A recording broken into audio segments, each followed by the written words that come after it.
चलिए स्टूडेंट्स, अब हम क्या करेंगे? अब हम पढ़ेंगे electric dipole.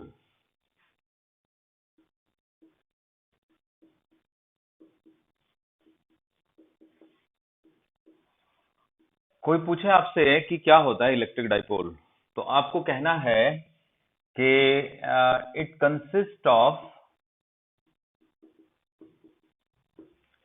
To equal and opposite charges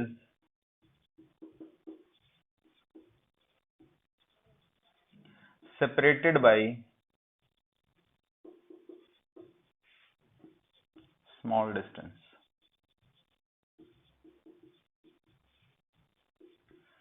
अगर हमारे पास कोई ऐसा सिस्टम है जिसमें हमारे पास दो चार्जेस हैं जो दोनों इक्वल हैं और अपोजिट भी हैं और जिनके बीच में कुछ डिस्टेंस है, तो वो एक डाइपोल हो गया। तो मान लो ये माइनस क्यू चार्ज है और ये एक प्लस क्यू चार्ज है, ये ए है, ये बी है और ये सेंटर है ओ। तो ओ से बी की डिस्टेंस मान लीजिए ए है और ए की भी डिस्टेंस ए है, तो दोनों चार्जेस के बीच की डिस्टेंस 2a हो गई, तो ये एक डाइपोल बन गया। अब चाहता तो मैं ए से बी की डिस्टेंस को ए लिख लेता था, बट उससे मेरे फॉर्मूले आगे के जो है थोड़े डिफिकल्ट हो जाते हैं, तो इसलिए हम ओ से बी की डिस्टेंस को ए लिखते हैं, ओ से ए की डिस्टेंस को ए लिख देते हैं। अब जैसे कि हर मूविंग पार्टिकल के साथ मोमेंटम एसोसिएट होता है, काइनेटिक एनर्जी एसोसिएट होती है, मतलब हर एक मूविंग पार्टिकल के साथ ये दो फिजिकल क्वांटिटीज तो एसोसिएट हैं ही, तो वैसे ही एक डाइपोल के साथ भी एक फिजिकल क्वांटिटी एसोसिएट है, वो है डाइपोल मोमेंट। अब देखा जाए तो डाइपोल के अंदर है क्या? चार्ज है और डिस्टेंस है, तो चार्ज और डिस्टेंस के प्रोडक्ट को ही डाइपोल मोमेंट कहते हैं। तो Q इंटू टू ए, नेट चार्ज तो जीरो ही है, तो चार्ज Q है और माइनस Q है, तो एक चार्ज ले लो और डिस्टेंस ले लो। तो क्योंकि होता क्या है कि जो भी इससे एसोसिएट प्रॉपर्टीज हैं उनमें सब में Q और 2a का प्रोडक्ट यूज होता है, तो इसलिए हमने Q और 2a के प्रोडक्ट को एक नया नाम दे दिया जिसका नाम है डाइपोल मोमेंट। अब इसको हम एक वेक्टर क्वांटिटी मानते हैं जिसकी direction it is directed from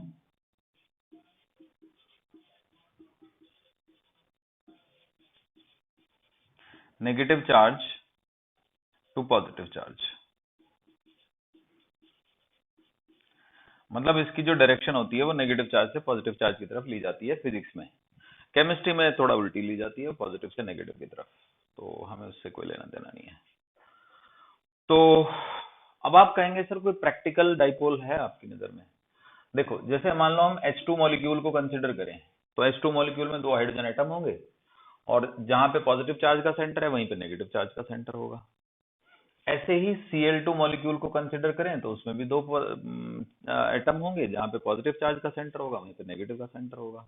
लेकिन अगर हम HCl मॉलिक्यूल को कंसिडर करें तो HCl मॉलिक्यूल में जो क्लोरीन है वो अपनी तरफ खींच लेगा जो कोवेलेंट बॉन्ड का शेयर है, तो नेगेटिव चार्ज का सेंटर इधर आ गया और पॉजिटिव चार्ज का सेंटर इधर हो गया, तो HCl मॉलिक्यूल एक पोलर मॉलिक्यूल हो गया।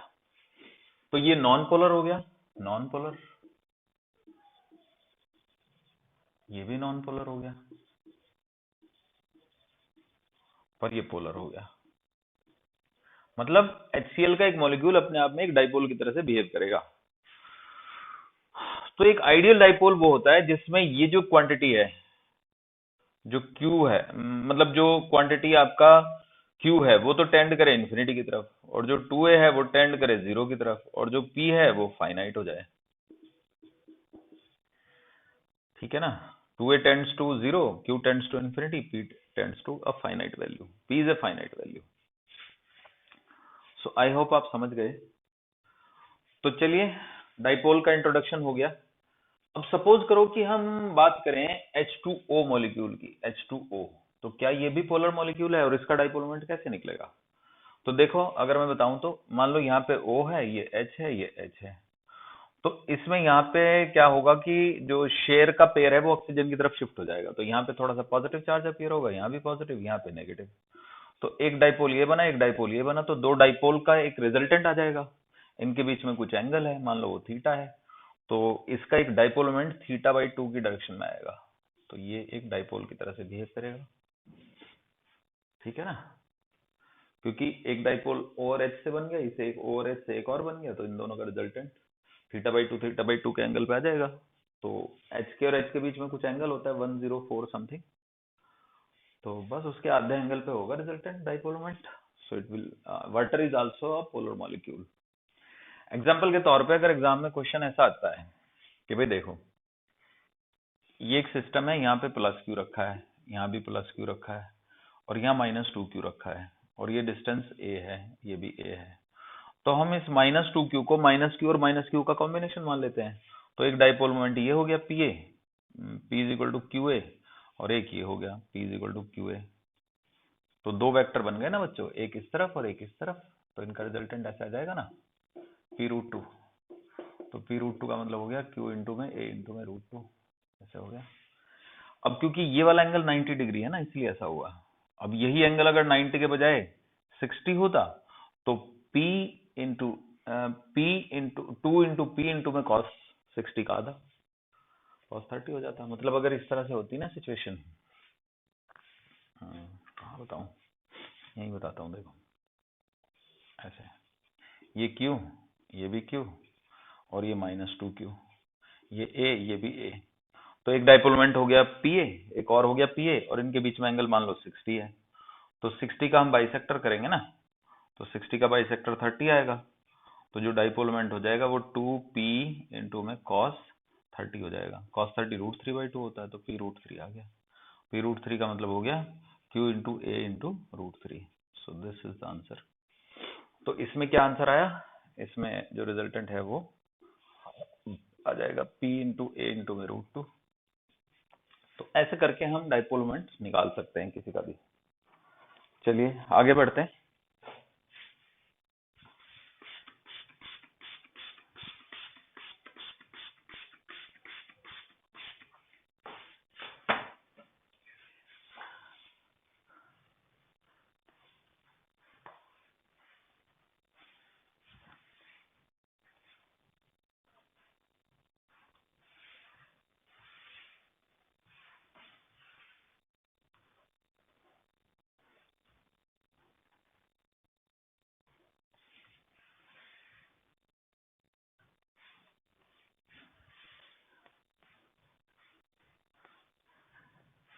देखो बच्चों, अब मान लीजिए कि हमें इलेक्ट्रिक फील्ड का एक्सप्रेशन चाहिए किसी डाइपोल के किसी खास पॉइंट पे। सपोज करो कि ऐसा करते हैं कि ये सेंटर मान लेते हैं, यहाँ पे -q, यहाँ पे +q, और ये a और ये b, और ये डिस्टेंस a हो गई, और ये भी a हो गई। यहाँ पे कोई पॉइंट मानते हैं p, जो कि x डिस्टेंस पे है। तो अब देखो, डाइपोल मोमेंट की डायरेक्शन x एक्सिस के अलोंग है। तो अगर डाइपोल मोमेंट की डायरेक्शन x एक्सिस के अलोंग है, तो हमने जो पॉइंट P लिया है वो डाइपोल मोमेंट की लाइन के अलोंग लिया है, तो इसको हम एक्सियल लाइन बोलते हैं। So we are calculating the expression for electric field at any point on the axial line. We have to calculate expression for electric field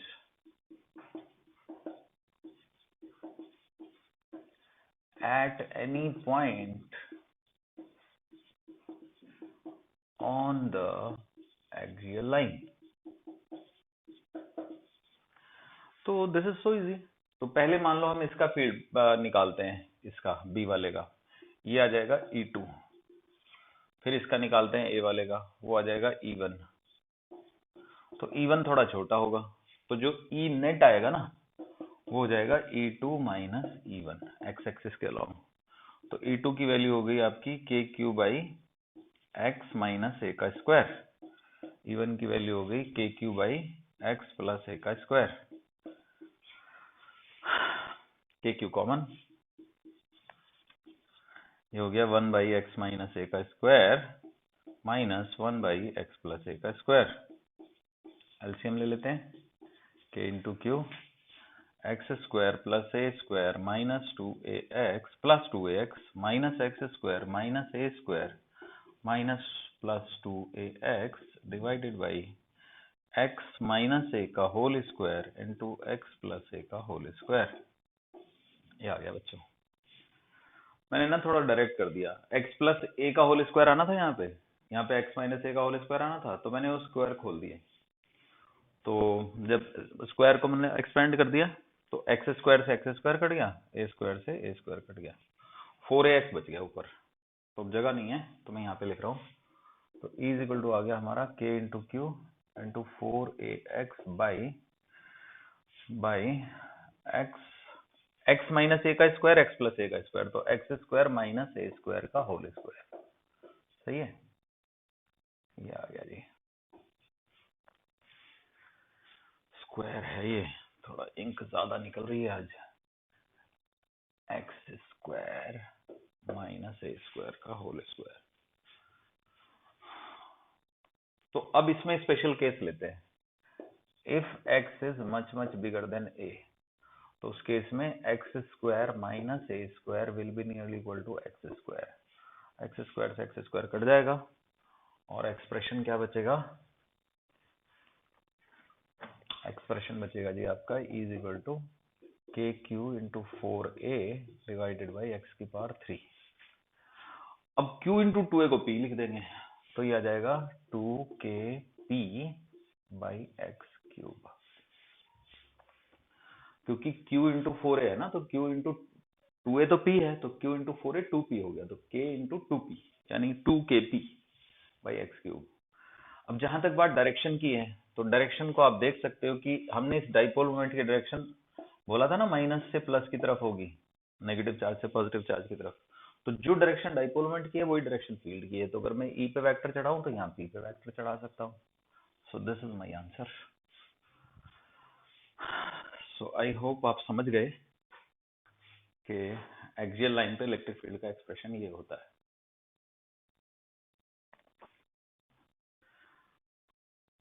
अगर आपको वैसे चाहिए इस फॉर्म में, तो ये ऐसे भी लिखा जा सकता है, E is equal to 2kp x by x square minus A square का होल स्क्वायर।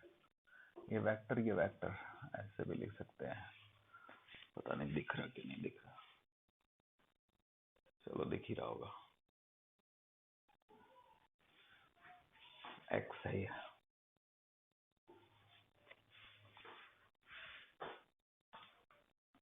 समझ जाएगा, ठीक है जी। चलिए आगे बढ़ते हैं, अब एक दूसरा एक्सप्रेशन डिराइव करते हैं।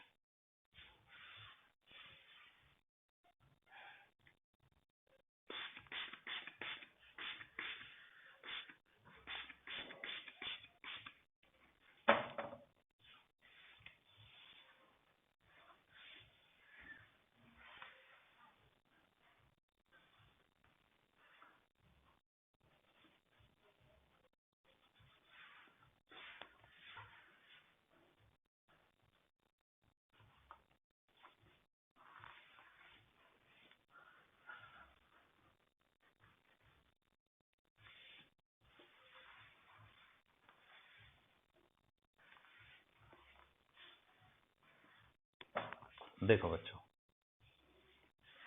अब ये एक्स एक्सिस है, एक्स एक्सिस को छोड़ो, वाई एक्सिस को पकड़ो। मान लो हमने यहाँ पे एक पॉइंट ले लिया Q, जिसके कोऑर्डिनेट हैं 0, y। तो इस पॉइंट पे मुझे फील्ड चाहिए, तो ये इक्वेटोरियल लाइन कहलाएगा। तो अब इस प्लस Q का फील्ड तो ऐसे आ जाएगा, ऐसे, और इस माइनस Q का फील्ड तो ऐसे आ जाएगा, ऐसे। समझे ना बच्चों? तो अब ये फील्ड भी E होगा, ये भी E होगा। तो अगर मैं यहाँ पे एंगल थीटा ले लूं तो फिर ये एंगल भी थीटा हो गया, और अगर ये थीटा होगा तो फिर ये भी थीटा होगा, और फिर ये थीटा होगा तो फिर ये भी थीटा होगा। तो दो फील्ड हो गए बच्चों जो कि ई ई हैं, और वो दोनों एक्स एक्सिस से, नेगेटिव एक्स एक्सिस से थीटा के एंगल पे हैं। तो इसका नाम इक्वेटोरियल लाइन है। We have to calculate expression for electric field at any point on the equatorial line.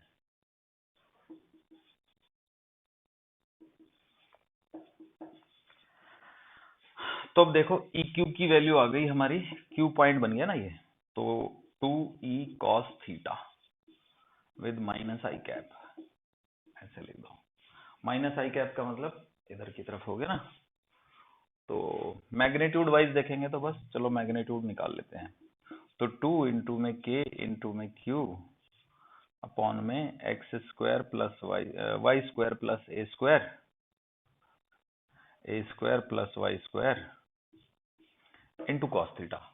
Cos theta कैसे निकलेगा? कॉस थीटा हो जाएगा आपका a by root of A square plus Y square, क्योंकि a है ना ये डिस्टेंस, तो a बाई दिस है ना, ये y है, so this distance is root of A square plus Y square, this is y है ना।